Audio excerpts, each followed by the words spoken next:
It says we're live. Oh, here we go. I think we're on. All right. If you can see us, let us know. Can you see us? Is anybody there? Oh, it shows they're live there. Let's see what happens.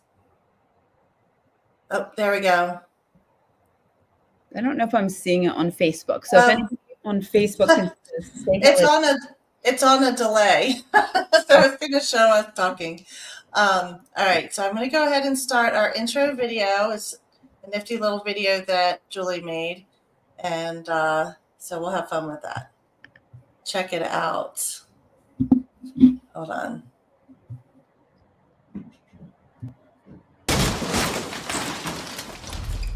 We are crime crashers. We challenge the code of silence that keeps witnesses from coming forward. We push law enforcement to solve these crimes. Our goal is to give a voice to victims and bring justice to unsolved cases. Join us as we take this journey into crime and justice by crashing through the barriers with the crime crashers.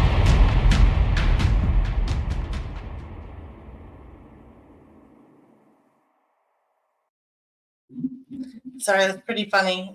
It's pretty cool. So first thing I want to say is please go easy on us. This is really our first time. And, technically we've tried to do our homework and get everything set up. And, but we could hit some stumbling blocks along the way.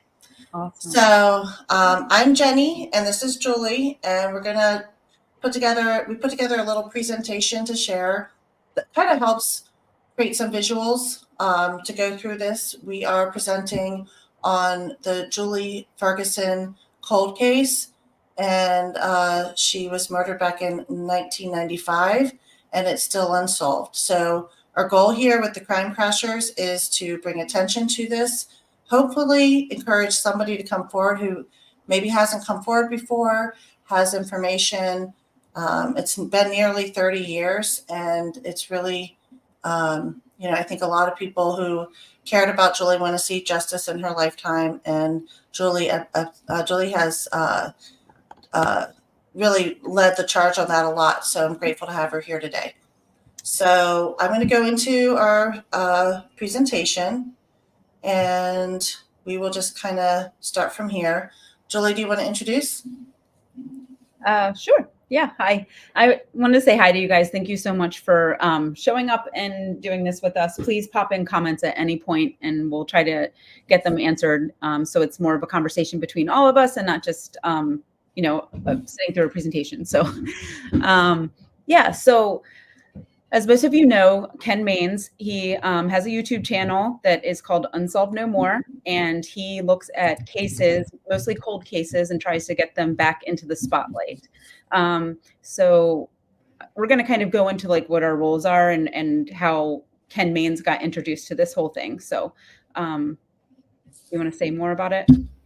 No, we'll just go to the next slide and kind of go through the trajectory here. Again, I'm Jenny with Crime Crashers, and this is our YouTube channel. I hope that if you're watching that you subscribe, and this is just the beginning. We said episode 1 for a reason. We have future things that we'd like to really dive deeper on. There's so many little things that we can really dig into. So there will be more of these, and we look forward to sharing that with you. So I'd like to introduce Julie. Go ahead, Julie. Thank you, Jenny. So she's been awesome. I'm so thankful to have you here doing this. I've got on my pink Crime Crashers color shirt just to, support, and thank you for doing this because, So anyway, I'm Julie, and I'm an advocate for Julie Ferguson. That just means I kind of keep her case in the public eye. I work with the cold case unit, just kind of checking in, making sure that they're still looking into Julie's case, that it doesn't become dormant, that it doesn't get swept under the rug. And then also it involves going on different television shows, and that's usually coordinated through the cold case unit. Like they'll reach out to us and then I'll find other people to come onto the shows. Can you go to the next one? Yes. Okay. So if you want to learn more about what an advocate does and what we don't do and kind of the different roles and the frustrations and the partnerships that happen, there is a presentation and it is on the Crime Crashers YouTube channel. So you can kind of go through that at your leisure. Yes, it's shared. And I just want to add that when you're dealing with a cold case like this, something that I think both of us can speak to a little bit is nothing happens quickly. It's an exercise in patience, and you really have to be willing to, go through a lot and jump through, over a lot of hurdles. And I think that, we're just doing another thing to try to help. So we wanted to showcase Julie Ferguson, and Julie is going to tell you a little bit more about her. Yeah, so a lot of us who are here probably knew her in some way or another, but in 1995, she was a student at Eleanor Roosevelt High School. She lived in Greenbelt, so she was able to walk to school and walk to a Greenway shopping center where she had a part-time job. She was super fun. These are how other people have described her and how I would describe her as well. She was super fun. She was lighthearted, bubbly, popular. She's pretty. I thought she was kind of goofy, as you can see in the upper left-hand side. Like, she wasn't afraid to kind of be goofy. She lived with her mom. She was an only child. Her father passed away when she was young. So it was her and her mother living in a townhouse in Greenbelt. And yeah, so this is pretty much her. She didn't, that's a picture of her at homecoming, but she went to different dances and did different things. And the picture in the front with the green kind of turtleneck with the vest, that's how I remember her. So, and these pictures are courtesy of a family friend of theirs. So I just wanted to give them a shout out too for. Yes. And, while I didn't know Julie personally, I think we had a lot of mutual friends. And yeah, she was. I remember. Sorry, go ahead. Somebody added that she was silly. Yeah, silly. Yes. But, I still remember, reading the first article about it and just sort of being shocked, by what happened to her. But I love that we can kind of capture a little bit of her personality here in these pictures. And one thing I can tell you is that she was very much adored by a lot of people. So, you ready to go? Yep. Okay. So this is a few snapshots of the Greenway Shopping Center where Julie was last seen. She worked at the Linens and Things, which was in the same shopping mall. And when she was done with work around 9:30, she went over to the liquor store and then purchased a beverage and came and sat on this actual flower planter here. And Julie's going to talk to you a little bit more about what these pictures depict and what they say about the situation that she was in. Yeah, so I don't think that big bush was there. So I think that the view would have been even lower. Like, I think they just put flowers in there at that point. So what I wanted to show you all here, this is a recent picture. It's not from 1995, but if you look on the right, you can see a dark gray car. And that is a car pulled up in front of the liquor store. You can see how wide that road is. I have gone to Greenway Shopping Center on and off over the years. There is always a car there, always, just like waiting for somebody to hop in and hop out. So that wouldn't have been unusual. And you can see that there's a lot of space for someone to kind of go around. So just wanted to point that out, that that's kind of a common thing that goes. Yeah. One of the things that I noticed, putting this into perspective here, is just, the planter is right there next to the road. And, so that, and the stores right behind it are right there. The other thing, this picture on the bottom right was taken during the day, but from what, we've both experienced being Greenbelters, is that it's a pretty busy shopping center, even in the evenings like that. And the liquor store had multiple people coming in and out in that time frame throughout that window of time. So it certainly wasn't an isolated area. And just wanted to make sure to point that out. And different people had seen her too, like people who were going in and out of the liquor store, somebody who was going to Wendy's, like, and there was a Denny's in that shopping mall kind of on the other side, but people were going there. And I believe that some of her friends said that they saw rollerbladers in the parking lot when they Yeah. started at 10. So, and police are always at Greenway Shopping Center too. So this is, it's an outdoor mall. It's, it's busy up until closing about. Yeah, and just to kind of put things into perspective, multiple people who saw Julie that you know, witnessed seeing her were people who knew who she was. Greenbelt, for what it's worth, is a fairly small town. When you're walking around the Greenway Shopping Center, you're going to run into people there if you're a local. So that's another thing is those people walking by her. They were just like, oh yeah, we saw a girl there. They knew who they saw personally. I mean, I worked there and tons of people were, it was like where the high school scholars got jobs too. So Yeah, actually, that's a good point. The high school that she went to is directly across the street from the shopping center. And I know for myself, I used to skip lunch and go to the Wendy's there. So just to give you perspective, I could walk to the Wendy's in 5 minutes, have lunch, and walk back, and no one would ever know. That was before they were really good about security. So that just that's a visual of where she was last seen by any witness herself as a person sitting there on that flower. Yeah, if you go to the next one, you can see kind of how close Julie was to the liquor store. This is kind of like my shots. Like I took this from one angle from outside of the liquor store. So that bush probably would not have been there. And the car that was seen that had pulled up would have been further back. Yeah.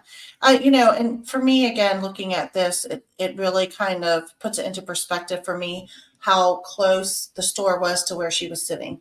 We're not talking 50 feet away. We're talking 10 feet here. And so certainly if there was a commotion, a scream, they weren't far away. So those are definitely things that are interesting. And we'll get a little bit more into the timeline, but there was a witness who saw her there on the way in and did not see her on the way out. So that was a very short time window. So we'll talk a little bit more about that. But it puts into perspective that people were right there. Sorry. Somebody over in the comments said that's, oh, you know what? I'll just clicky click. Is it showing? Oh, sorry. Wait, did you want me to click? There we go. Yeah. So that spot was central to the main entrance too. So it wasn't in the corner or the back. Yeah. That's the point. Actually, you can almost see that in one of the last pictures where it kind of shows the cars driving by. You can almost see where it turns the corner, and that's the main entrance and exit to the shopping center. Yeah. And there was supposed to be a guard inside the liquor store too. They didn't notice anything strange.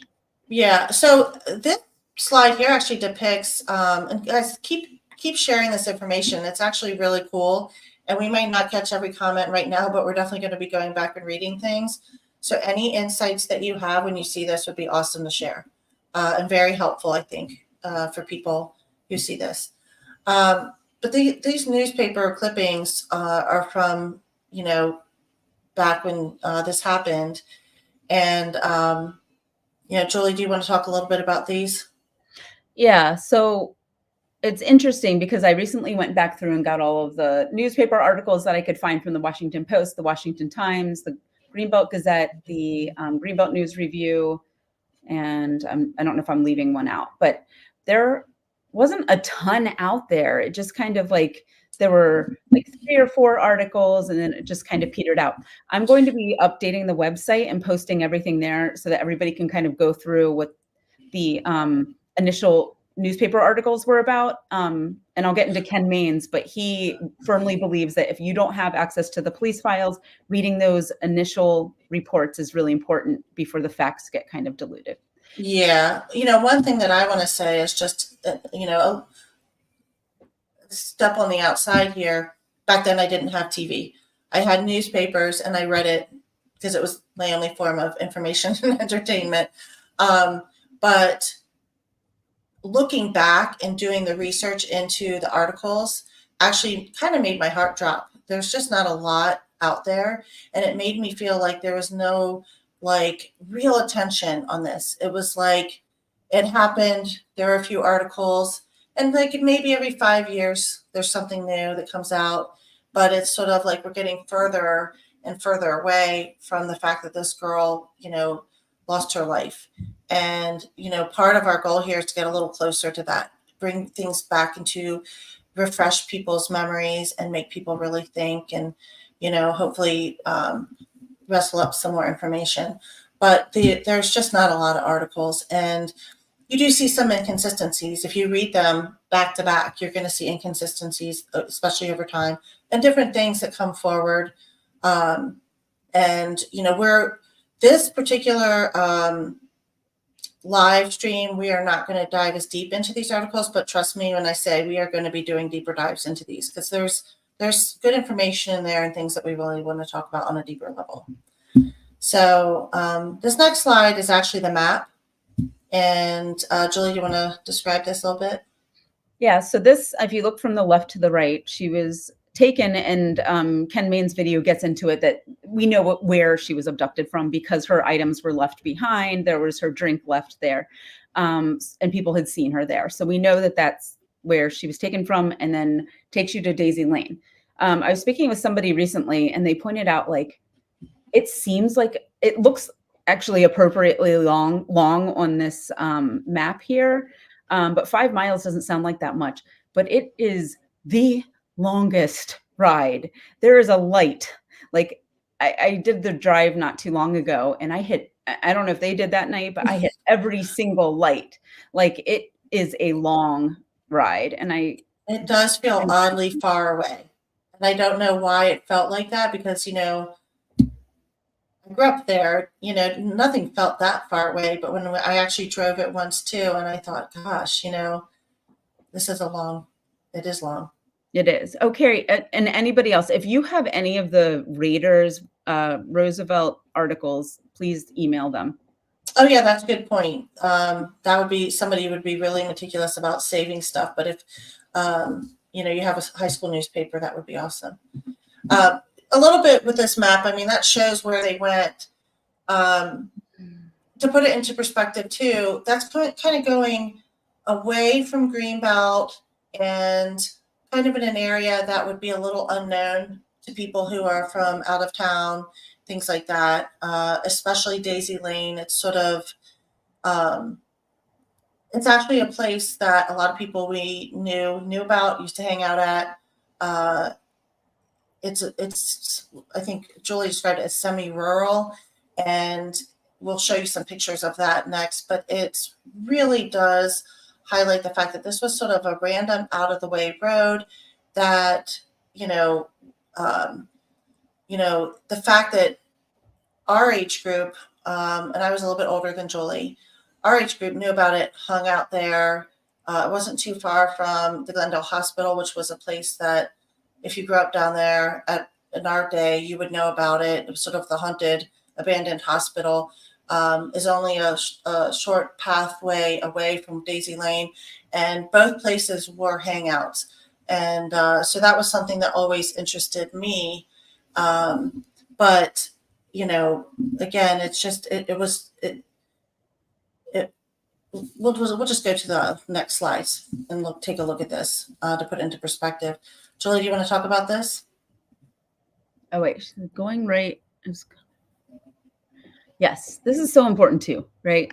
Going right is contrary. Going right from Greenway Shopping Center onto 193 is contrary if you want to flee, because you can get to the Beltway and the Parkway. This is a suburb of Washington, D.C.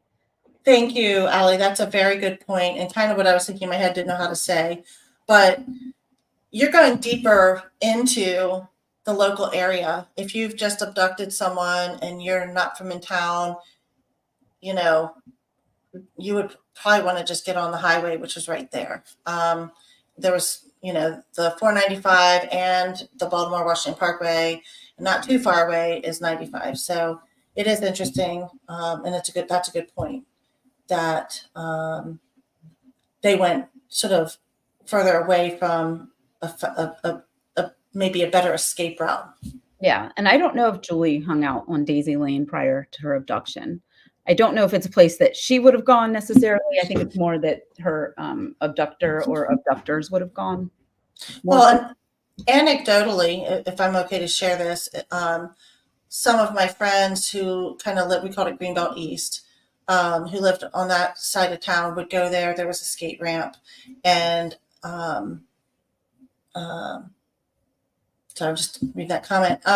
So there was supposedly a little rickety skate ramp that some of them would go to. The Glendale Hospital was like a known place. When I went there recently, I was sort of, if you walk like 20 feet down from where she was found, there's a pathway through the woods to the hospital. Not that I think that the pathway was taken in particular. It's just, those were two places that I knew about. The Glendale Hospital. I had heard about Daisy Lane.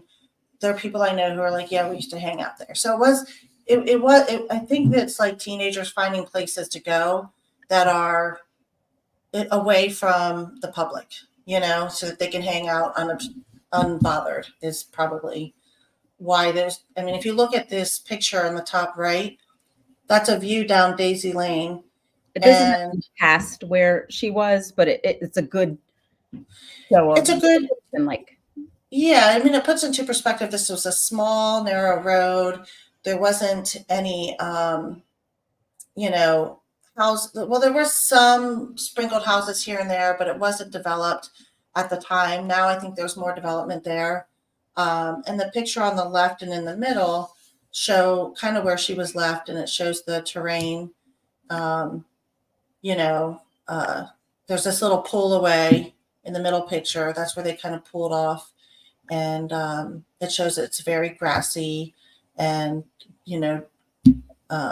just sort of nothing really there. They went into the pull off and they were facing 193. So it's almost like they had to turn around, or they were, and then this is just conjecture. I should have like a flashing, like, I'm just blah, blah, blahing. But, it's almost like they would have had to have turned around on this narrow road, or maybe that's why they went. That's probably why actually they went into this thing that you can see in the middle. That was the pull out, which is where she was left.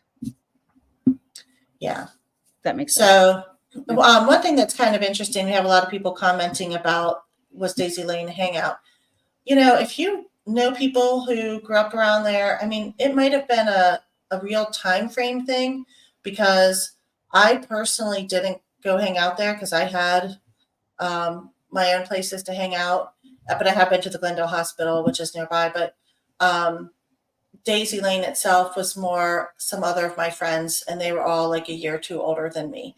So I don't know if it was just situational that they hung out there, but it would definitely be interesting if you have any information on that, or talk to anybody that would know.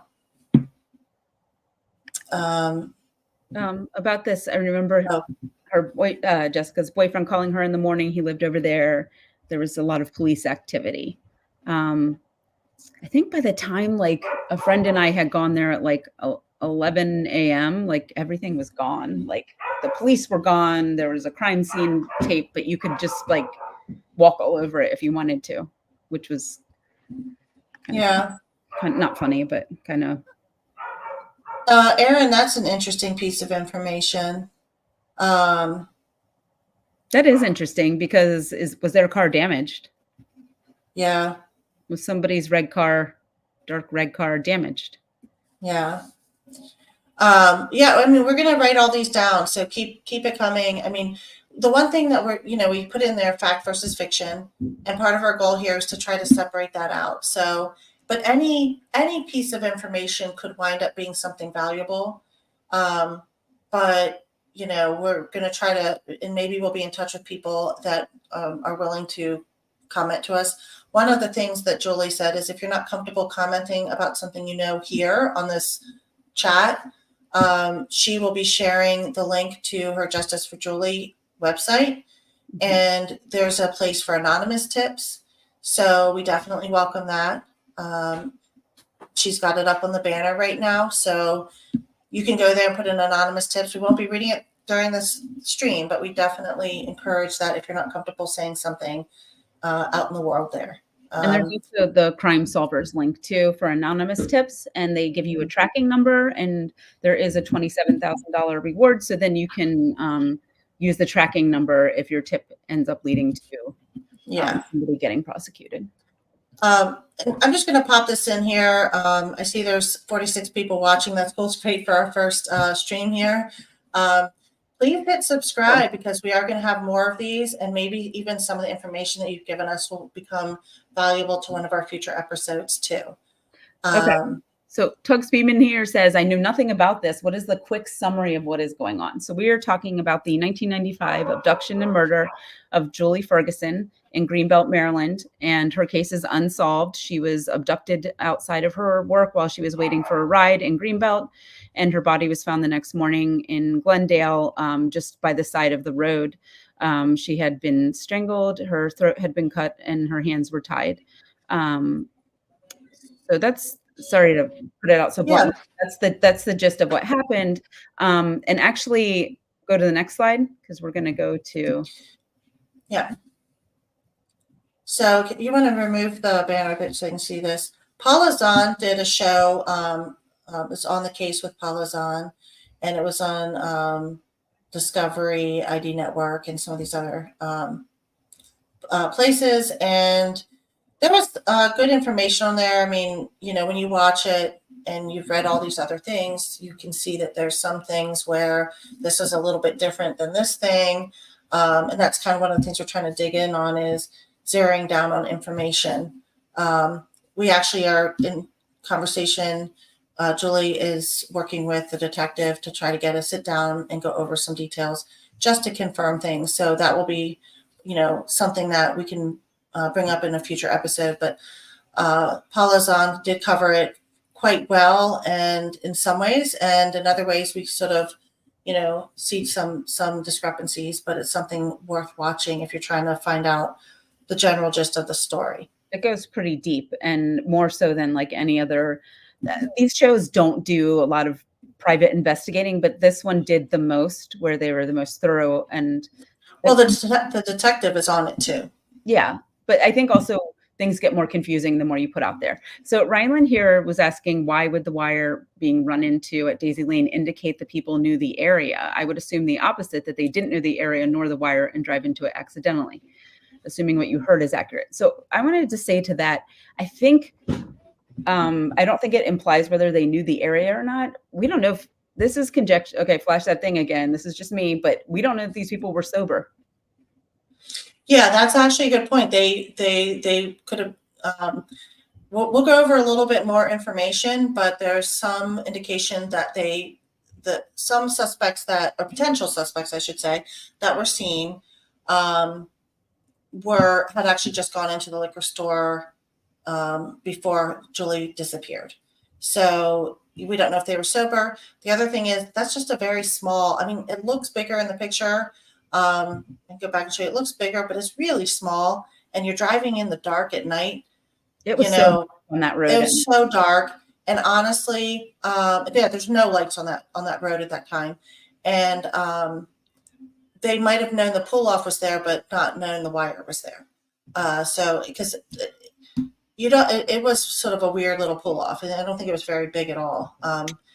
So I guess we'll get over to what prompted this. Julie can tell you a little bit more about how Ken Maines came to be involved with the Julie Ferguson case.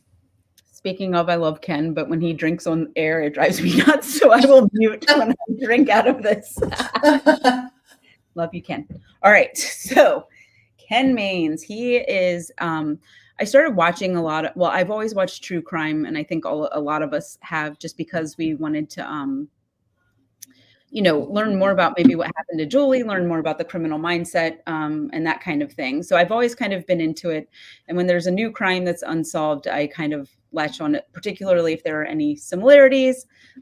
He had been covering the Idaho 4, and I started watching him along with other people, the 4 students who were killed last year. So anyway, blah, blah. So I have reached out to Bailey Sarian and some other people. I did reach out to Ken.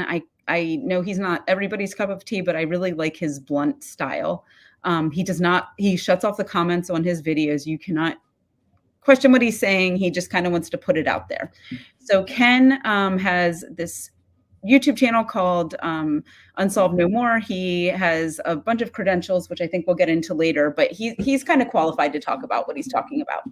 In this series, Redemption from Death Row, he talks to William Noguera, who has spent 40 years on death row, and he has spent time living with other people who had committed murders, and he talks to them about their mindset. And I think he's written a book, and then he comes on Ken's show and other shows to talk about criminal psychology.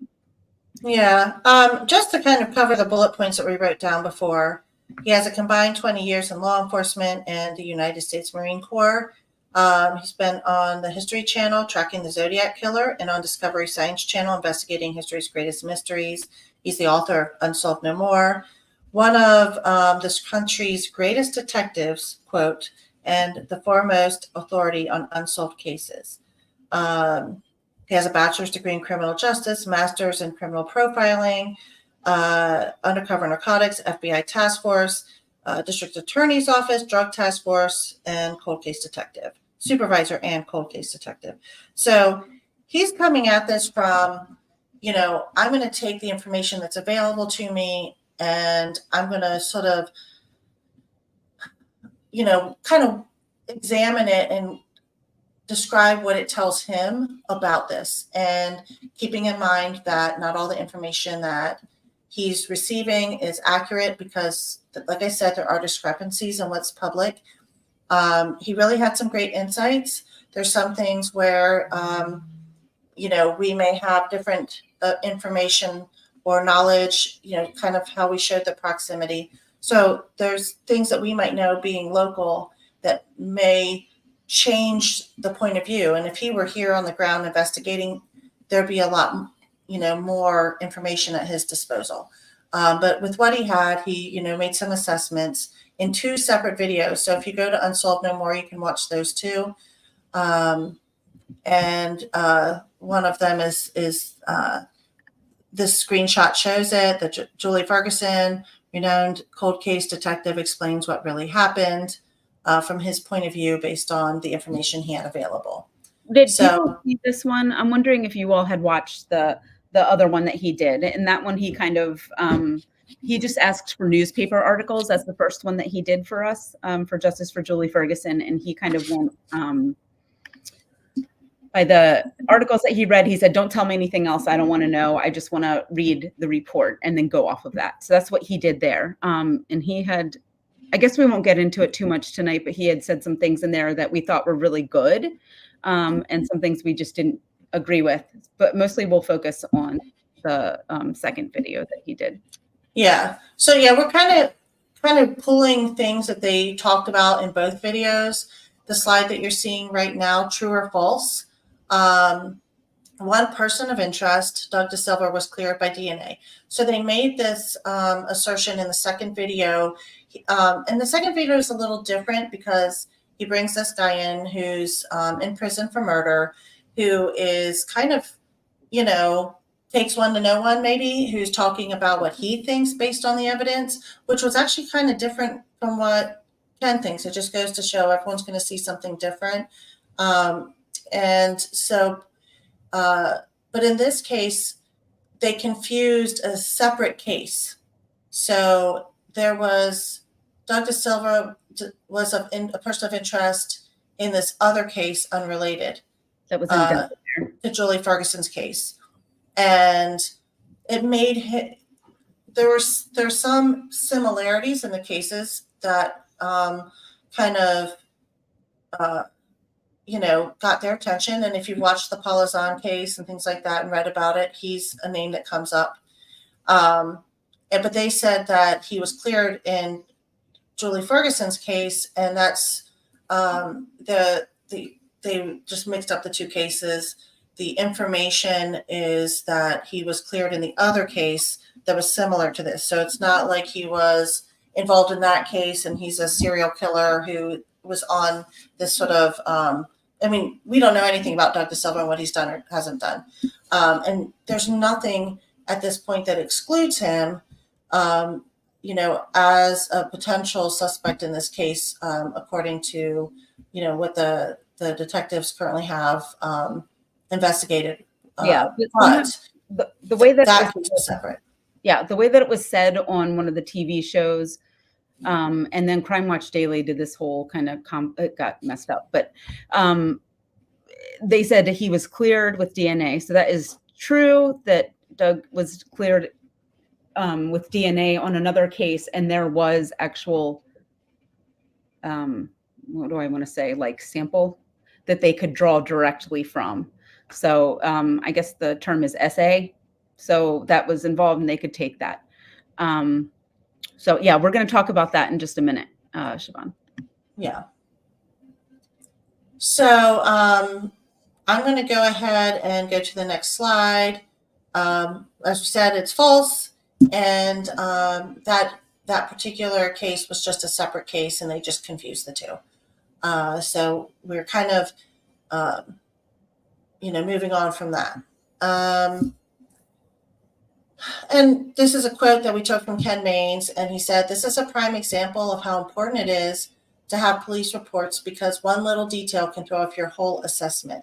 And I think Ken is right with that. And I think that some of the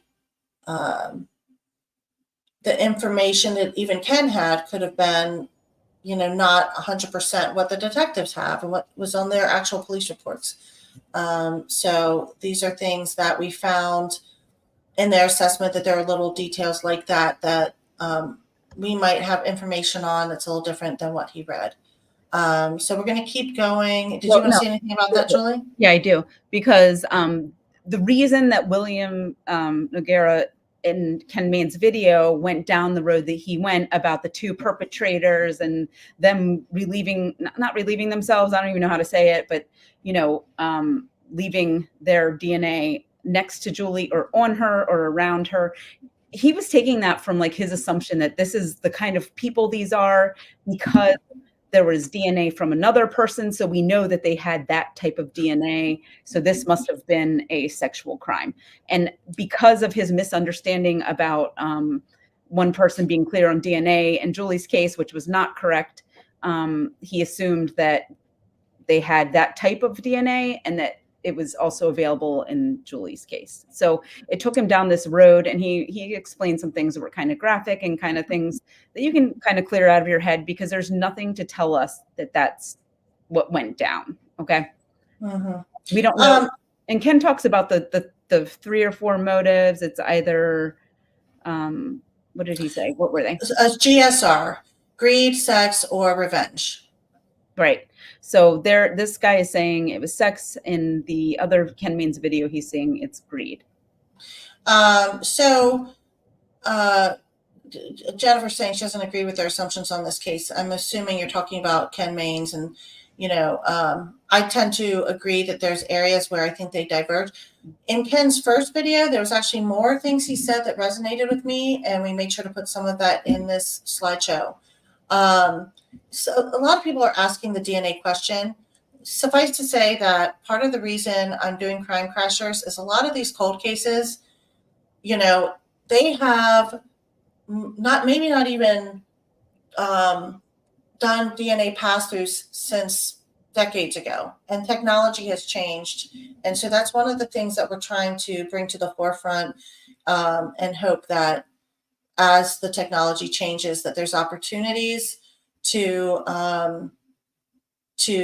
examine the DNA. But, I think that to quote the detective on the case, he has 1,300 cases.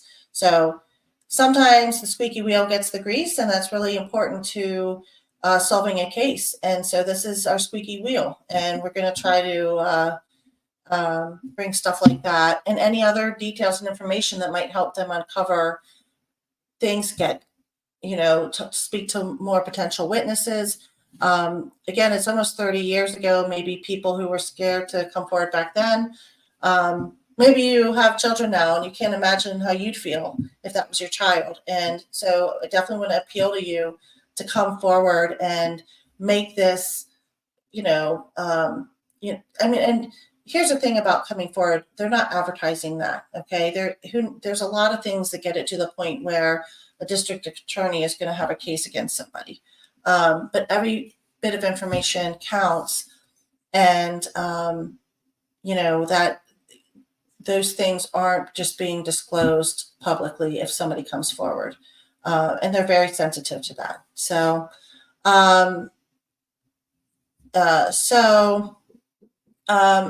the other thing that Sorry, one I of want to stop sorry. just real quick because somebody asked if the police reports can be accessed by the public. And then someone else said, no, it's an open case, so they won't release it. And that is one of the big frustrations. So there's some things that we don't know, we can't figure out. So going to somebody like Ken Maines, for me, I thought, okay, maybe he can give us some more insights, give us something new, because hearing the same old things doesn't really do much. But I also think it introduces sometimes bad information, not intentionally. And that's the frustration. Like, no, if we did have the case files and we could give them to a profiler, and I would love to see a profiler invited in back on the case to focus on it. So I just want to like that. It's a frustration because the police hold all the information. They don't have all the time in the world to focus just on Julie's case. Well, and I think Julie is always seeking ways to use the Freedom of Information Act to get what we can, but they're going to hold things close to the vest. And honestly, this is to me sort of like a reform thing on a bigger scale. Who's actually policing the police to make sure they're doing this stuff? And nothing. I think that it's a tough job, and I have a lot of respect for it. And definitely going through this, there's a lot of things I understand are very difficult. And there's so many cases. I mean, how many? Like I said, 1,300 that was sitting in his lap. So, but if you go back to 1995, how thorough were they? That you imagine an investigation, you start, if you ever watched crime shows, they tend to start with the people closest to the victim and work their way out. And, how many people did they really talk to? We have no idea how thorough that even was and what they have to work with now as a result of that. So there's no accountability, in my opinion, to make the police move faster on something, to re-examine the case in any kind of meaningful way.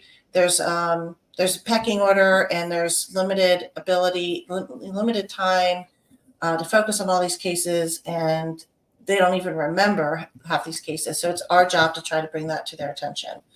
And so, those are things, that's part of why we're doing this. Let's get into this, the Jetta red car. So basically in Ken Maine's second video, there was this prison guy. What's his name again? William Nagara. I'm just going to do a disclaimer on myself and say I'm not particularly fond of these guys getting to do these things because it's like getting them attention. But I also understand that, this is a very important part of criminal profiling, and I totally understand why this is important to Ken. And there's a few things he said in the thing where it's like, not my cup of tea. Let's put it that way. But one thing that he did was he kind of just made this statement that the Jetta was not involved and dismissed it. And, we're going to talk more about the Jetta. So what he said was this: I don't believe the Jetta was involved. People who saw her leaning into the car didn't see a confrontation or anything to imply she was in distress. The person would have reported that she was fighting to get out of the car. Her clothes and soda were left there. If she had gone on her own accord, she would have taken her items. She knew the people in the car that the witnesses saw her talking to. They weren't a threat to her. And I could flip this around on him and say, okay, let's take the assumption that she knew the people in the car, which, if I were making assumptions, I agree. Were they or weren't they a threat to her? Maybe she didn't think they were, and they were. But the fact that she was leaning into it is something that both Julie and I have discussed. When you grow up around our area, you don't just lean in towards cars when there's like people you don't really know. So, we've thought that that's a possibility, that she was leaning in because she knew someone in there. And the fact that she wasn't in distress. So, when we go back to that picture of the proximity to the liquor store, if she had been screaming and trying to get away or fighting back, which we know Julie had defensive wounds. At She was some a point, fighter. she did fight back. She was Strong. a fighter. Yeah, she was a fighter. And so, the fact that she didn't fight at all when she was already outside the car in an area where people right there knew who she was, to me indicates that she may have known the people in the car. And I think actually, from my perspective, that was extremely likely. And, so for him to sort of say, oh, let's brush this detail off, when it's the red Jetta, for anyone who's familiar with the case, shows up 3 different times. Now, we can't say it's the same red Jetta. That's not a proven fact.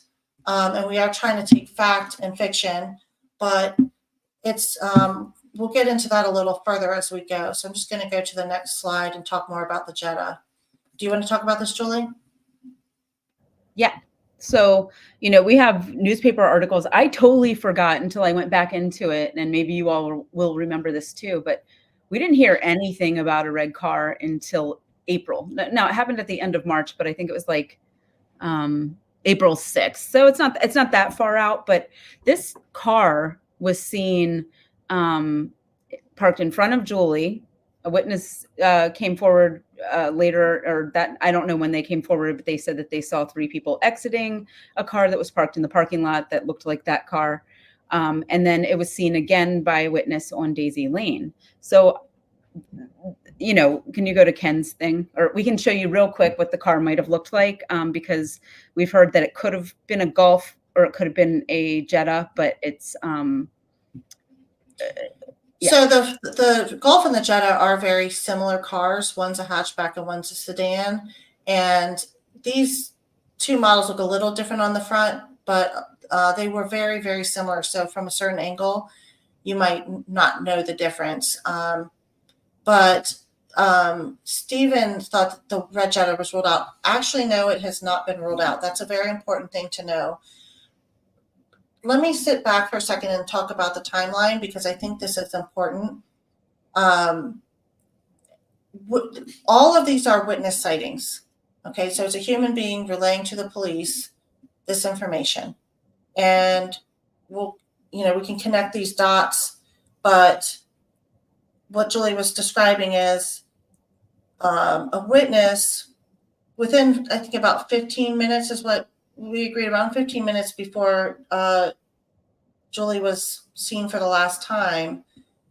This car was seen in the parking lot with 2 black men and 1 black woman, where the 1 black man and 1 black woman of the 3 were getting out of the car, and 1 black man stayed inside the car, and they went to the liquor store. And there's corroborating, witnesses for the liquor store visit. So that car was reported as a red Jetta, similar to the red Jetta that she was seen leaning and talking into. If, in fact, that Jetta is the same Jetta and those people who were seen are in the car, then Julie was talking to, presumably, 2 black men and 1 black woman in the car. And if she knew them, that's something to think about. Does anyone know who she might have known that could fit those descriptions? And we'll dive into these news articles later, but there is an article in 2000 that goes into this much more in a bit more detail, and says that based on that information and sort of the short window of time and the coincidences of it all, they really believe that the people in that vehicle that were witnessed that day and fit those descriptions are relevant to the case and potential suspects.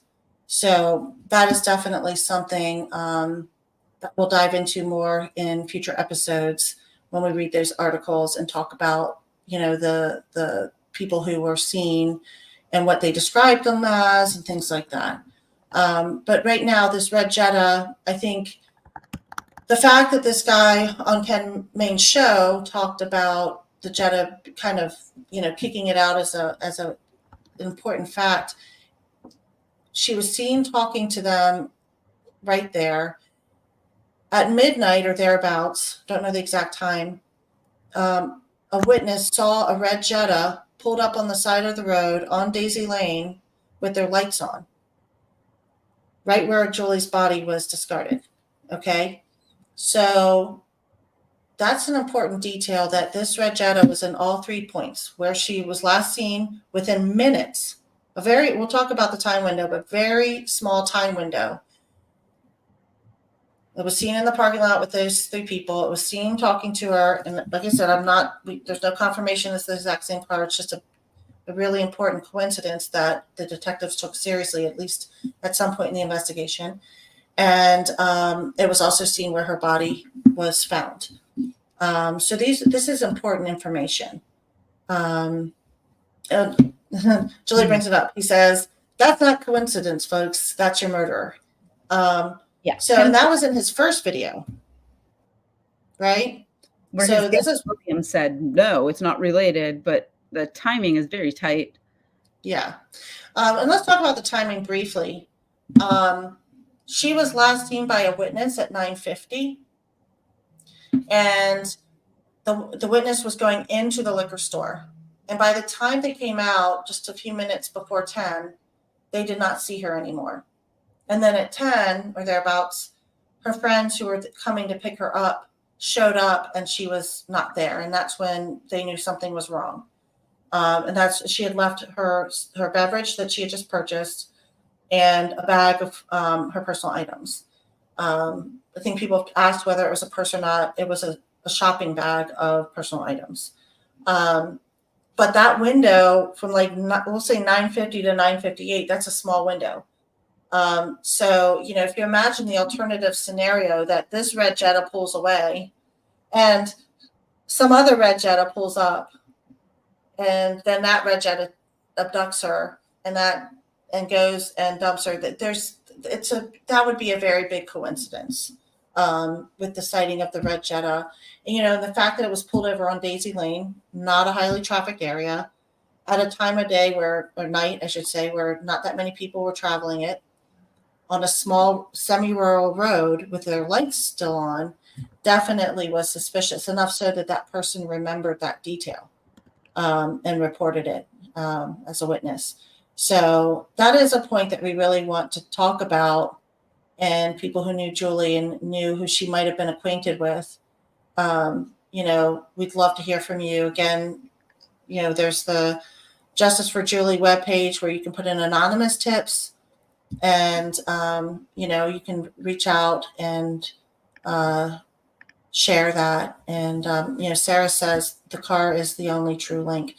That's actually kind of true in the sense of there's nothing else that specifically puts anyone else in the proximity of the end of her life.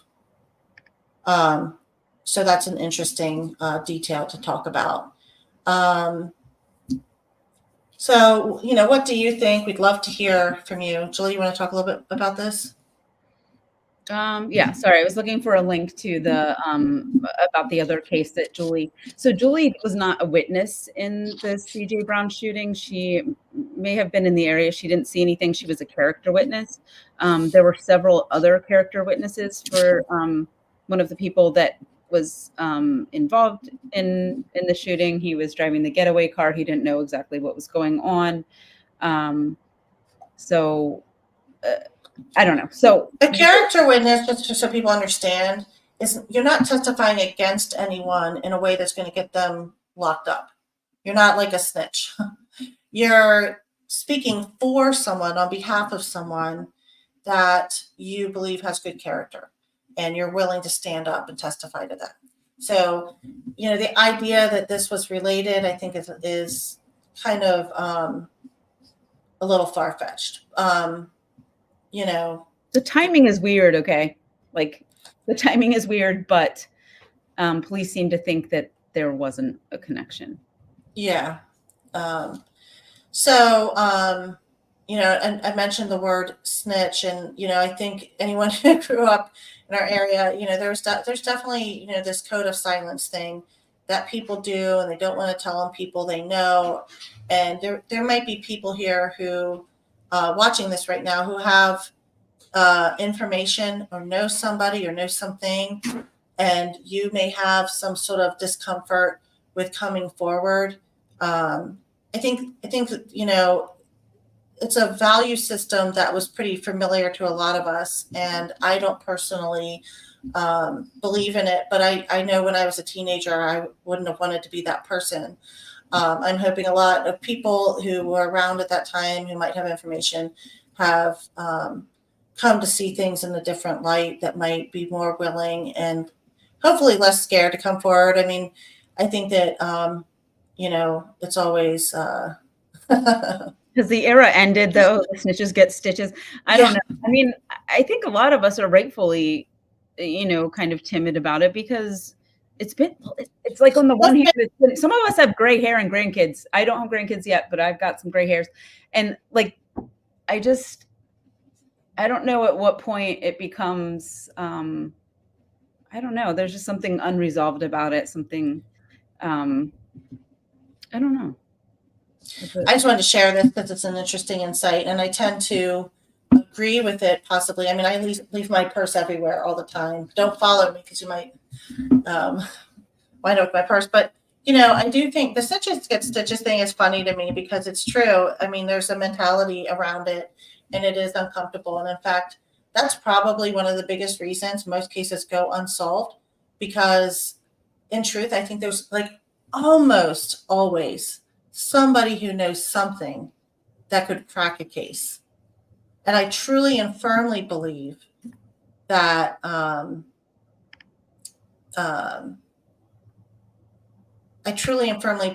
there's somebody knows something in this case.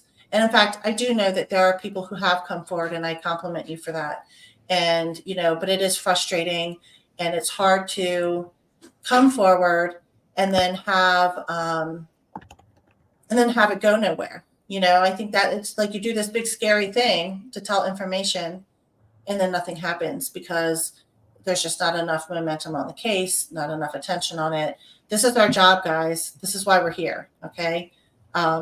Maybe we should have everyone bug them, but we definitely want to get attention to the case. So let's talk about the two perps involved. I think somebody else commented previously about that. And that's something that actually both Ken Maines and his prison inmate, William Guy, they both agree on. And they kind of describe the scenario. Do you want to paint the picture, Julie? Let me think back to their video. So they were saying that it would have been really hard for just one person to kind of pull. Julie was super tall. Like, she had long limbs. I have one of the things that I struggle with a lot over the years is how did they get her in that car? Because she was super tall. And I don't know how somebody would have been able to subdue her and get her out of there, because like they did say, she was a fighter. And one of our other friends, we're PG County, whatever, like we used to all play fight with each other, and Julie could whoop your butt. I had a big mouth, but she had some might to her. So I don't know, whoever got her in that car was in for a world of hurt and surprise, because she did fight. So why wouldn't she fight immediately? Maybe they were saying maybe somebody was in the back, and because I do think that I don't want to introduce false information, but I do remember somebody saying, and then maybe the police confirmed it on Paula's on, that somebody did see the passenger door open. A witness had said that she was seen leaning into the car. So anyway, so it's just kind of like, who would have the strength to do this? How would they be able to? I don't know. Yeah, so here's the thing. They introduced the idea of a knife and a gun. How do you scare someone into getting into a car quietly? If you imagine it as an abduction, and someone who submits to that threat could get into a car quietly. And, it still feels weird because the liquor store was right there and people she knew were right inside. So that feels weird to me. Just on a personal level, I don't have any information about that, but it's, imagine a knife, because they kind of deduced that it wouldn't have been a gun, it would have been a knife, because women are more likely to freeze when someone pulls a knife. And I thought to myself, that's an interesting fact, that I think came from Ken Maines, who It came from William, who got Oh, that. did it? It came from, I went back and watched it, and he said, whenever I speak to different perps, they say, if you want to make a woman freeze, you put a knife to her, because if you Interesting. put a gun at her, she will run. Okay. No, I'm not sure. This is not a very, we don't know how they got this information, but, I will say this, when you imagine someone sitting inside a car, how big of a threat are they going to be with a knife when she can just like back up? So, did they get out of the car and pull the knife? I mean, this is a big show now. We're talking a busy parking lot. Most abductions, the perpetrator doesn't want to get caught. They're not, if somebody in fact, that's the first thing that they teach you. And I want to make sure I say this for anyone who ever needs to know it. You scream, you fight, you do whatever you can to stay where you are and not be taken from where you are, because everyone knows, somebody knows where you are, but they don't know where you're going to wind up if you get taken. So the idea that someone could pull a knife while sitting in a car and she would be like, oh no, I better get in the car, doesn't resonate with me. And, like I said, we grew up in an area where you knew to be, there's a bit of street smart, it wasn't, just like, Mayberry, and so the knife theory doesn't resonate to me unless they were out of the car, and then that's a big risk and people were coming and going. The gun thing, yeah, sure, but again, could she duck, could she run, could she scream, those are things that kind of, for me, the fact that there was not a single witness to a distressing situation did make me feel like she got in willingly. Maybe she was reluctant. She knew the people didn't really want to go with them. And again, I like to separate fact from fiction. This is just me painting a scenario, just like Ken did in his videos. But her friends hadn't shown up yet. This person may have said, oh, it's okay. We'll drive you to whatever. We'll do, and maybe it was an acquaintance, someone she wasn't super close with, but she was like, maybe it took a little coaxing and then she decided to get in. These are theories of how it could happen, where she got in and maybe she was a little reluctant to get in and a little forgetful of her things. It's just hard to know. Hey, leave your stuff, like just leave some stuff there, and we'll be. I don't know. The soda throws me off, because if I just bought a Coca-Cola, this is me, I'm drinking it. Well, and we don't know how. I don't know how much soda the soda had left in it. She'd been sitting there for a little while. Said it was very new. They said it was very new. They made a point of that. It was wet with condensation. It was almost like she had just bought it. Right. Well, just bought it, but like if she had mostly finished it, or if it was like half full, maybe she wasn't even thinking about her beverage anymore. Her thirst had been quenched, and she just was a little. I can't explain that, other than I've left things so many places it's not even funny. I'm a little bit ADHD, and I don't know Julie to know that she would be forgetful about something. But it may not have been a happy situation, even if she knew the people and got in willingly. Somebody in here commented maybe it was a guy that liked her and she was kind of okay with. There's scenarios that you can imagine where there wasn't an actual abduction by force, where she still didn't really want to go. There's possibilities, but there's other reasons why they think two perps were involved. Ken talks a little bit about the way she was killed. So she was strangled.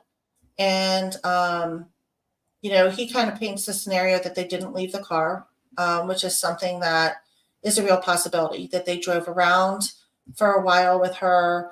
or pulled up somewhere where they wouldn't be seen, but we know that she wasn't killed where her body was found. But to strangle someone takes a lot of effort and this is a difficult and sensitive topic, but it's not an easy job. And a lot of people who have never, he says, I don't know this personally, Ken says a lot of people who've never done this before don't realize how hard it is and how much they have to fight for it.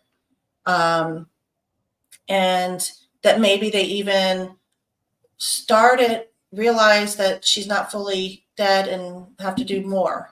You know what I mean? Like, oh, we got thunder up here.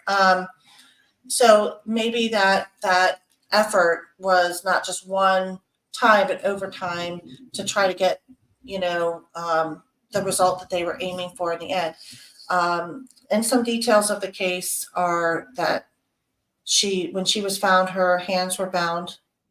Julie, were they bound behind her back? Mm-hmm. Okay. So, but at some point she had been fighting, which would have happened before she was bound.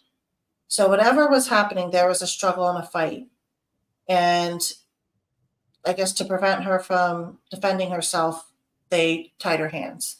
All of these things could suggest to perpetrators because of just the work. Well, I wonder, like Teresa here is saying, you'd have to be really strong and angry to strangle, in my opinion, instead of doing it another way.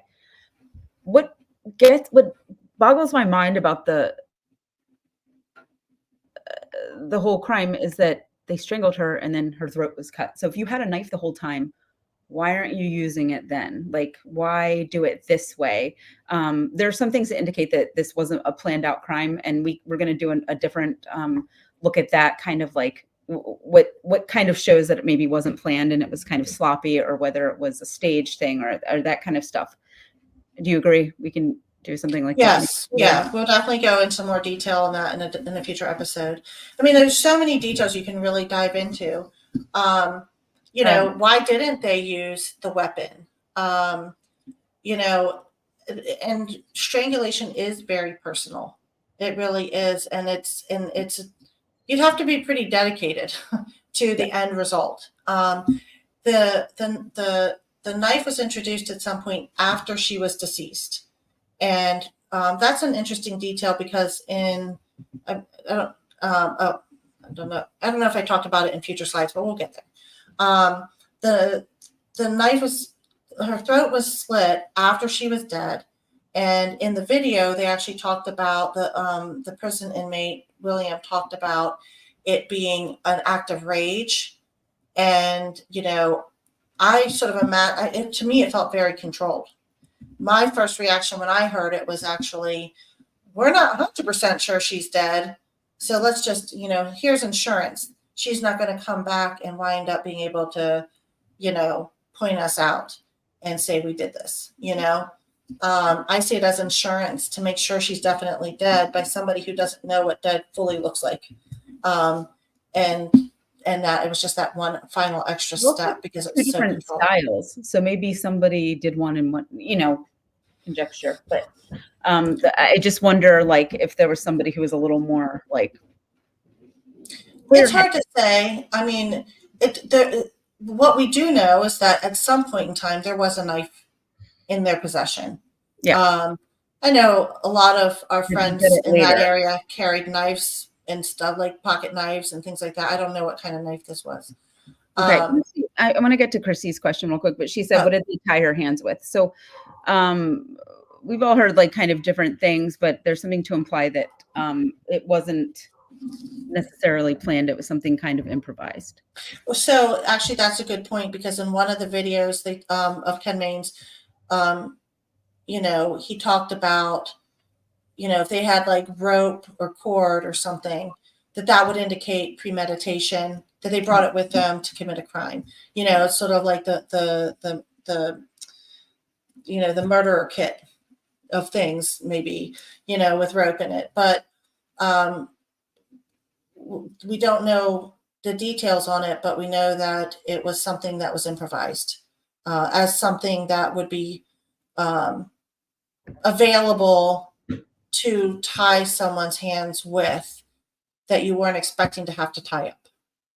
Again, another reason why we think that this was sort of an unplanned thing. Ken did a perp profile that I thought was pretty interesting. And so as far as the other person there thing, I do want to mention that I thought that was kind of interesting. And this is the first thing in this with Ken's profile. And he, like it said in his credentials, he's done profiling. And he said it was his assumption was it was two guys, and the killer is the alpha dominant type. The other one is the more laid back and does what the more alpha guy wants. So there's one in particular who's got this bigger agenda of harming her, and the other one who's sort of the sidekick to that person. And they were saying that maybe the sidekick wanted something different out of it. That was what they were speculating. Like, they're not necessarily a good person, like, oh no, what are we doing? They were kind of like, hey, we could do this if you want to come along, but yeah. And someone here said it felt like a message was being sent. And that's interesting because of the crime scene and how it was left. So I think it was a lazy crime scene. I think that they pulled up, got her body out, didn't bother to hide it. I mean, helicopters were out at that point looking for her. Because she was there for 2 hours. I always thought like they had her all night, but it came out later. And if I looked at reports more closely, I would have known that. But because somebody saw her or they saw the car on the side of the road at like 1 a.m. or something like that. And she was taking around 10. So maybe they came back. I mean, I'm just, it's we don't, there's gaps. And actually that would be something really important. We don't know if these guys were local. We don't know if they stopped somewhere en route and somebody knows that something suspicious was going on.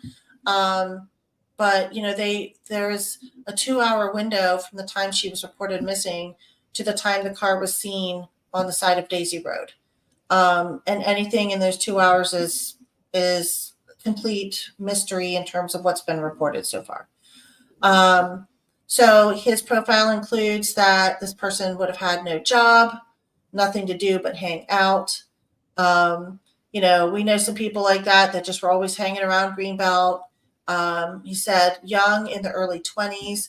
The older one was at least in his, whoever the alpha was definitely inexperienced.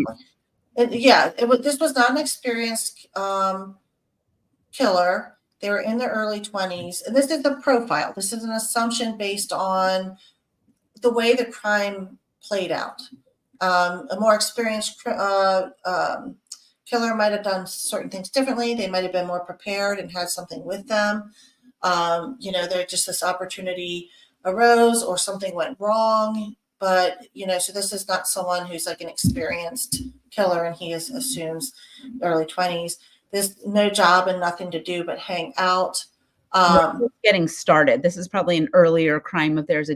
This is what they were saying, that it didn't go exactly as they planned. So they're going to do it again in order to achieve what they wanted to achieve. But he was assuming that, we don't know that. I mean, if it was somebody, I mean, all of this is assumptions. And I want, again, the fact versus fiction, everything that's put there is just based on an accumulation of information. And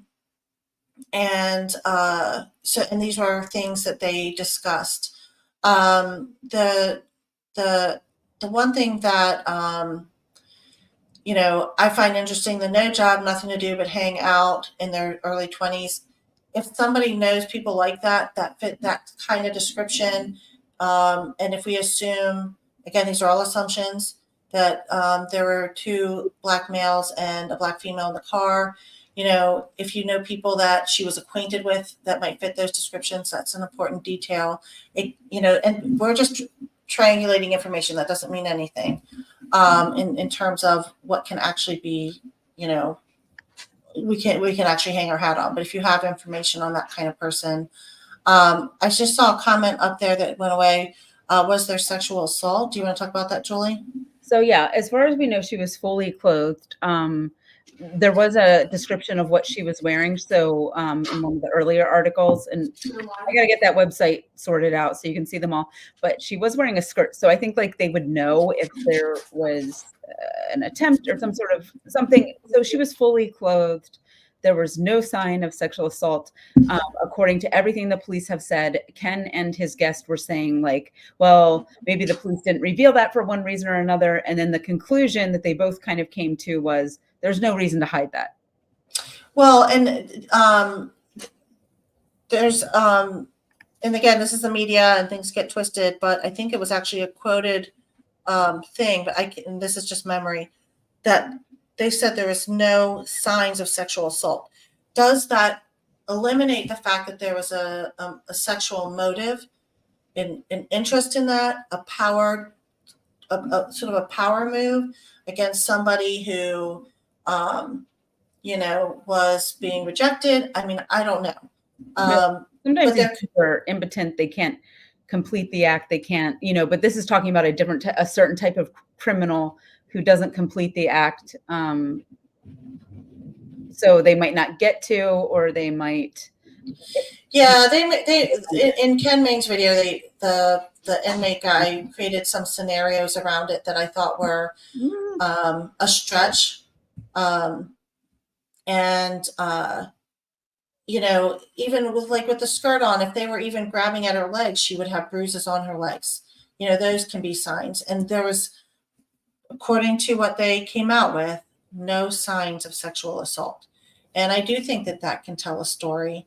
But I do think we would need to know. And that's where the police report is so important, and why, if they would give it to a profiler like Ken with his credentials, wow, that would be how much faster could we figure out who this is, who this isn't, for real. Right. And so that's all really important information. So I'm just okay. We should probably move on. Right? Yeah, we've got a few more slides to go, so we're going to move a little faster. We've discussed this: the stranger or someone she knew. That's something that they talked about too, and they kind of discarded the notion that it was someone she knew. But I disagree with that. I don't think it should be discarded. I think it's potentially important, just because she was seen leaning into that car and talking to them, and she was not in distress. I'm using their own comments against them on this. That doesn't rule out either one in terms of the facts that are available in the case.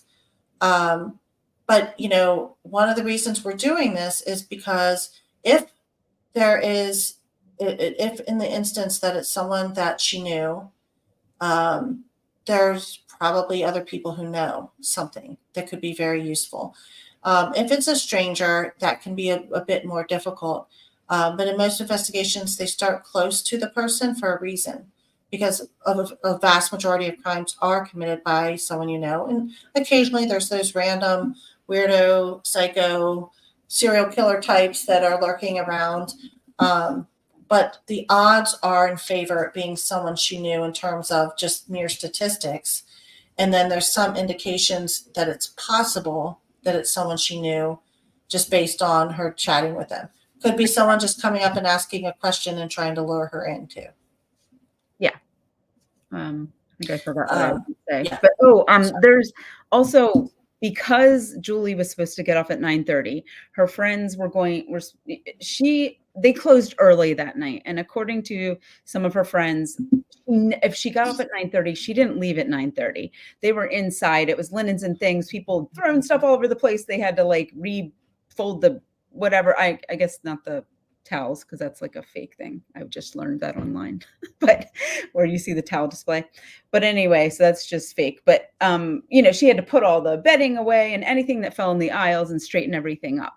But this night, her manager closed the store early, so she was out early. So I don't know if it matters, because if they knew her or if they didn't know her, they didn't know that she was going to be outside at that moment.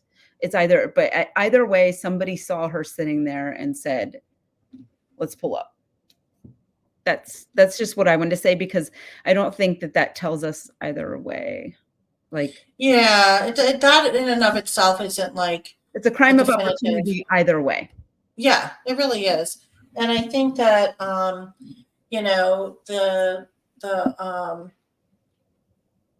some of the things that we've talked about where they took her, being more of a local thing and things like that, and there's a lot of things. What does it say here? Can you read that? I think it would Um, matter. It's saying, I think it would matter too if the strangulation was from behind or the front, trying to escape versus angrily strangling her with full intent to kill. Looking somebody in the face is, yeah.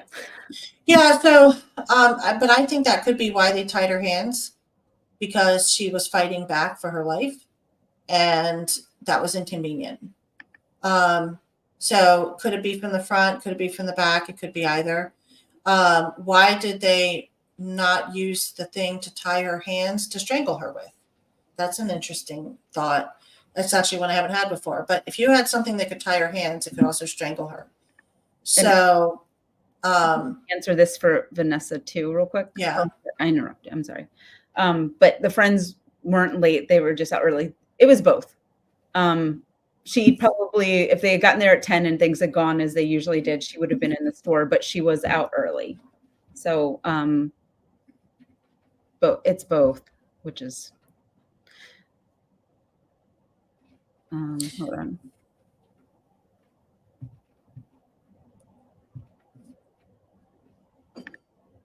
Stephen, we are planning on meeting with Detective Nelson in the PD homicide unit again, just to go over like all this information. And that's a problem too, with being an advocate and getting the media to cover it, and now getting YouTubers to cover it, because like all this information gets out there. So we really want to, with Crime Crashers, I wanted to work with Jenny to kind of like really get what the facts are. Yeah, this is a process that we're kind of just starting, and this is supposed to hopefully going to shake some things loose in a lot of directions. And we will dig deeper on a lot of things. We've both talked to Detective Bernie in the past, and the thing is that they,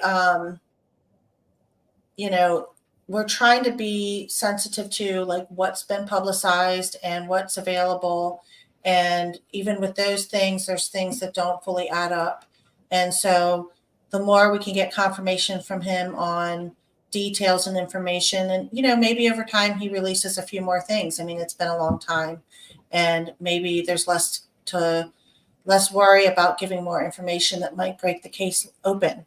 So those are things that we're looking at. Give us enough so we can figure it out, and yeah, some closure that looks different than a trial or any of that. I think closure looks like a different things to everybody, and what I want, which I try not to influence too much, like the justice for Julie Ferguson, because that's for all of us who knew her. It's not about me and like what I think, and it's changed over the years for me, and I'm sure it has for a lot of us. So, actually, I wanted to bring up this comment. Some people are just crazy. When they get mad, they do crazy things, or some sick reason for killing. The average human being is not going to understand why someone kills. And, we're used to the idea of a sexual motive. We're used to the idea of a robbery, that kind of stuff. Would someone kill just to exert power and control? Are there people who are just dark and soulless? And the answer to that is yes, to both. And, I know some people like that from old Greenbelt. And, I feel like socially there were some potential sociopaths lurking amongst us. And, I think that to try to think that people really need a clear cut motive, I don't actually think that there needs to be a clear cut motive. I think, when we look at sexual assault, anyone who's looked into that, it's actually a power related thing. It's oftentimes less about sex and more about power. And sex is just a kind of part of the driving force of the power. Uh, Julie, did you want to address this comment? Yeah. I'm putting him on blast. Okay. Should we put his email up there too? No, I don't think so. I don't want him to cut me off. See, here's the fine line that I walk. I'm annoying, but I can't be like totally annoying. But I think if the general number gets a lot of contact and interest in Julie's case, then they kind of have to go back to it. So they call them red balls. And at one point, Julie was a red ball case. And then the Lyon sisters case kind of was, they got new information in that, and that got pushed aside. So, the game is always changing, and but there's right there. Feel free to call it. Feel free to ask about Julie's case. Let them know, because the media okay, here's where it is. I become white noise or whatever at some point. Like, what really matters is the public and the media. Those things move things forward. Getting the media involved sometimes introduces facts that aren't accurate. So anyway, all right. Let me go back to the So, one of the things that, we know that there have been, witnesses that have come forward with certain information. And Absolutely. We know that,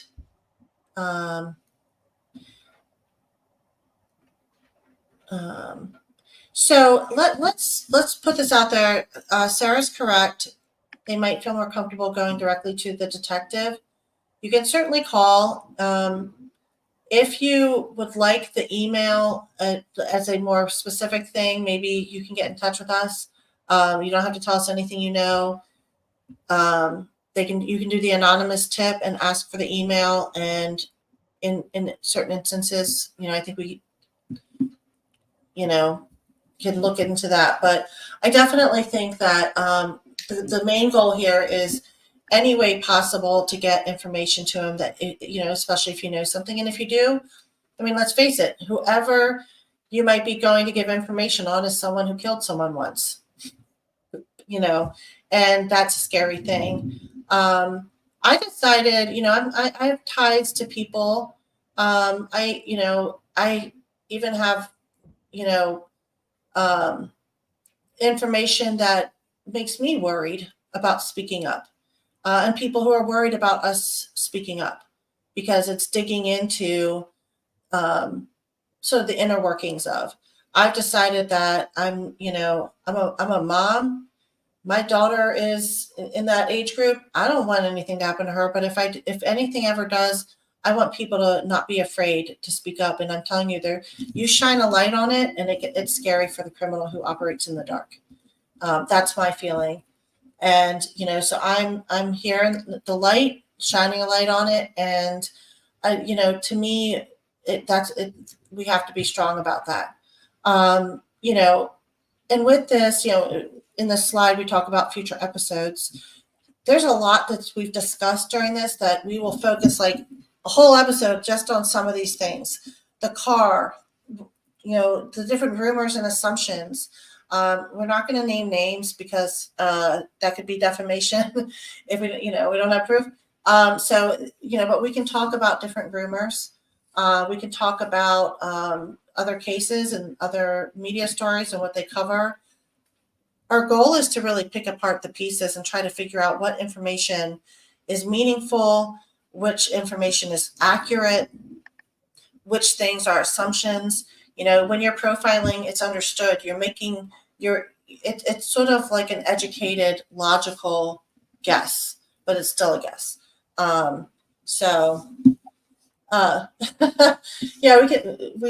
We can name names, but say allegedly. That would be a little tough. So I don't think we'll do that, but it is close and personal, I think, for a lot of people. And over the years, I'm going to just make it clear, like, I've tried to keep a very open mind about all of this, because I wasn't there. I don't know who did it. Like, I just don't. I don't know. I just wanted to say that, like, I feel like allegedly, say I was allegedly. going to say allegedly. Allegedly, but Ken Maines doesn't like to put people's names on blast, and I was kind of surprised that in the Paula Zahn show they did that. I can get into that later. Well, and I won't, but like one of the people were like, "Oh, you don't mention me," and I'm like, "I didn't mention you. I don't do that." Because I don't know. yeah. Well, let's look at it this way, right? It can become a red herring. And, Julie and I have talked about different scenarios, and, we may have different ideas about things and have heard different rumors and things that might take it in more than one direction. There might even be ways to converge some of our ideas, but, and things that we've heard. But it's once you start putting a face and a name to something, it can be damaging to the final conclusion of the case for a lot of different reasons. Maybe people back away that would have come up and said something. Maybe that person knows that this other person knows and they go and kill that person because that person's the only witness. That would be, highly suspect at this point. But only if you could draw a line back to this case. But, let's, pretend for a second, I don't have a crystal ball here, but we talked about the DNA case in the Doug Da Silva, and it was especially interesting to detectives when he had a connection to a very similar crime, and he hadn't been ruled out of that crime yet. That was very interesting to them because it fit the MO.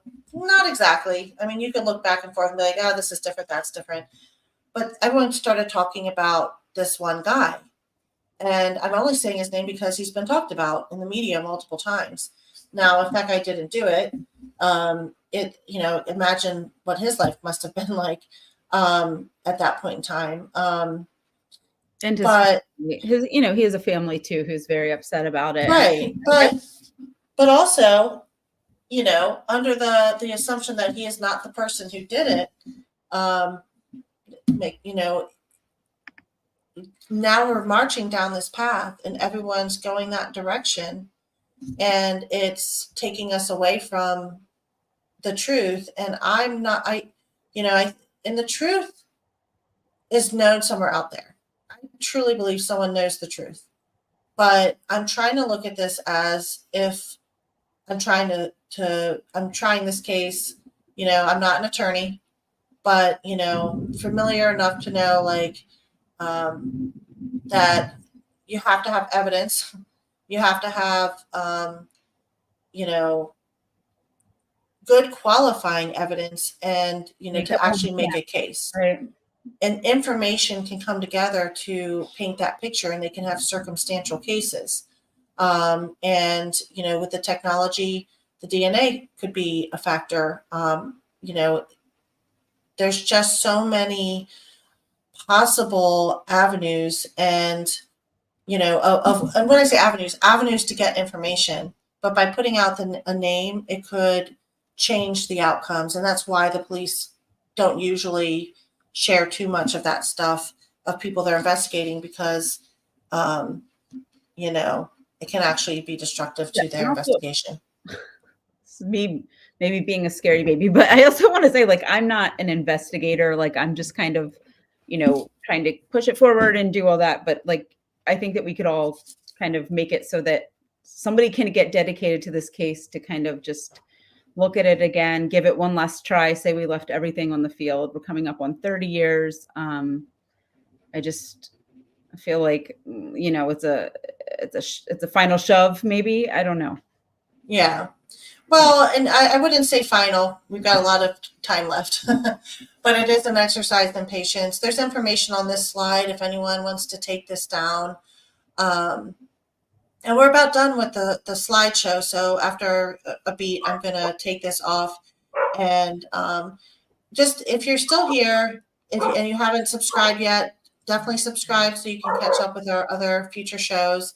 And if there's anything that you would like us to talk about in the future shows, please reach out to us. We're going to go back and review all the comments again because I thought there was a lot of interesting chatter.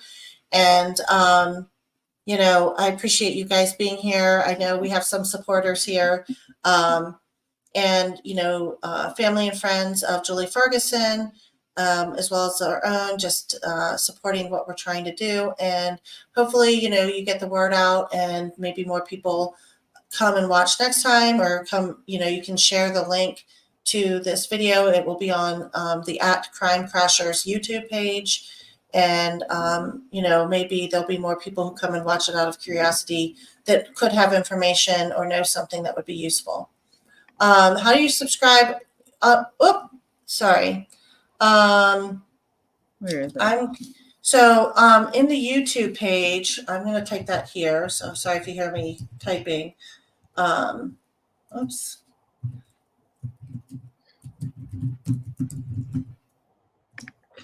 There's a subscribe button on the page, and you should be able to do that. So that when we do future episodes, and we'll live stream to Facebook and to YouTube, but the visibility will hopefully grow, because on YouTube I know that it can be replayed, and anybody who's searching her name will see it and things like that. So the idea is just to get as many. You don't have to be in the Facebook group to on YouTube. On YouTube, anyone can search it and see it, and hopefully we'll get more information that way. Julie, you want to go ahead with this slide? Yeah, I just wanted to give some shout outs to some people who have helped with the case and kind of keeping it out there. And that's, of course, Ken Maines of Unsolved No More. I do believe he has a heart for victims, and he does want them solved. If he puts out any misinformation, it's because he's lacking the exact information. He's also not going to take on Julie's case and really dig too deep into it, but he has agreed that if you all want to hear, ask him specific questions about Julie's case, please do send them to the Gmail account, or you can post them in the comments here. You can email them here, and just because he has a lot of knowledge about it, and maybe he'll watch this, maybe it'll clear up some misconceptions that he had kind of held on to. Until he has those police reports, it's really hard, but maybe you have questions for him. The Paula Zahn show did such a great job, and the producers were just so responsive, and I just can't, the accuracy of the reenactments. They kept showing somebody smoking. It does make me wonder, there's been questions about DNA. I have wondered if somebody did throw a cigarette out the window or something. If you're going to leave a body on the side of the road, you're likely also just going to toss a cigarette because you just don't care. I don't know. So I'm hopeful there, but they had a lot of details, and I'm so grateful. Detective Bernie Nelson, he has a lot going on. He is responsive in his time about the case. He does try to keep familiar with it. Detective Morissette was on it before. And most of all, you all, thank you so much for being here, joining us at a late time for our old ages. So. I was going to say, this went longer than I thought we would talk about, but you guys really interacted, and we really appreciate that. And we'll have more, and we're excited to soon be meeting with Detective Bernie to clarify some things, so that we can maybe provide more accurate information for future episodes. So thank you so much for joining us. Yeah, thank you guys. All right. And can I say to the Aarons that you two have the both best profile pictures ever? Got Aaron looking cute here, and then we have other Aaron with this awesome doll. I love that. I love the hat. Oh, so good. Sorry, guys. Oh, that's funny. All right. Thank you so much. Bye. And this is Julie's cousin, too. Thank you, Benjamin, for coming in. Yes. All right. Bye. Bye. Take care.